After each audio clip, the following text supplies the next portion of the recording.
Clock ticks down until the start of the competition. You can bet athletes are starting to feel a little nervous right now. A Treasure Coast man knows exactly how that feels.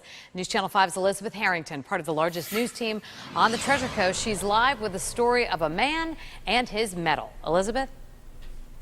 Well, Charles Tom Butler will be watching all the action from his home in Port St. Lucie. He's especially interested in the bobsled competition, and that's because he won the bronze medal in that sport 58 years ago.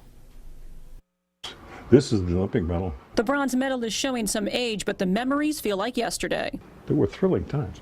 Charles Tom Butler was on the bobsled team in the 1956 Winter Olympics in Italy. Butler was not nervous before the games. Instead, he was focused on safety. We had a lot of bad accidents in several fatalities. Butler says the bobsled can be dangerous. Teams rode at their own risk. Butler wore a football helmet during runs. It's more important to get down alive than it was to get the medal. On his team's first heat, the brakes went out. And he had the brake arm in his hand. He says, "No brakes." and he shoved the brakes in my face.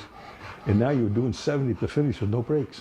The Italians started calling us the crazy Americans. A few days later, his team had more trouble when a photographer got on the track. And he jumped out in front of the sled and we ran over him at the finish.